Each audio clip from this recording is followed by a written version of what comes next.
Monsieur le journaliste, je voudrais seulement répondre à ceux-là qui demandent le statut de Maman Martha Kassalou dans ce pays et dans ce régime.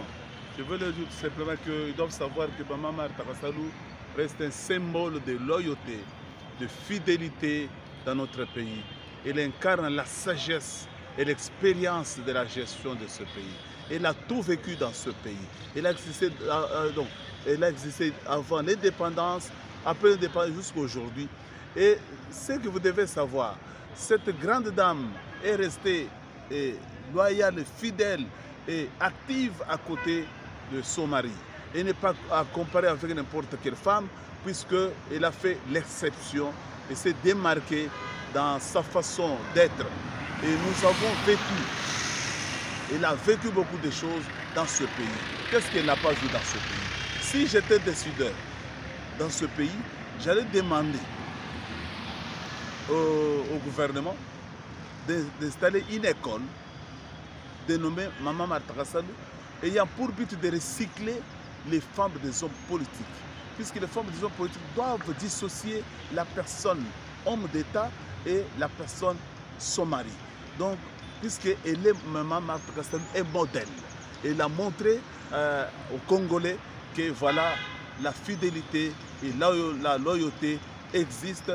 Elle a soutenu son mari pendant des moments difficiles, pendant des moments favorables. Donc, elle était toujours à ses côtés et puis elle a joué un très grand rôle dans la politique de son mari. Elle est restée active. Donc c'est un modèle, c'est un monument pour nous autres. Raison pour laquelle, vous voyez, beaucoup d'hommes d'État congolais vont vers elle. C'est pour aller puiser cette expérience. C'est pour aller chercher cette sagesse. Puisqu'elle a tout vécu dans ce pays. L'histoire de ce pays, elle peut vous relater comme ça, sans consulter aucun ouvrage. Donc, elle ne consulte pas les ouvrages. Elle a vécu l'histoire. Elle a vécu l'histoire de l'ARD Congo. Donc, elle est digne d'être consultée à tout moment pour qu'elle puisse nous transmettre cette sagesse, cette expérience de la gestion de notre pays et comment se comporter dans ce pays. Donc, elle est digne d'être consultée. C'est un monument pour nous. Saluons l'initiative lancée par l'honorable Augustin Kabouya, le secrétaire général du parti, qui gère le parti au quotidien, pour demander aux membres du parti de déposer leur dossier et leur CV auprès de la commission dans le cadre de la gestion des ambitions. Cette initiative à saluer, nous sommes contents.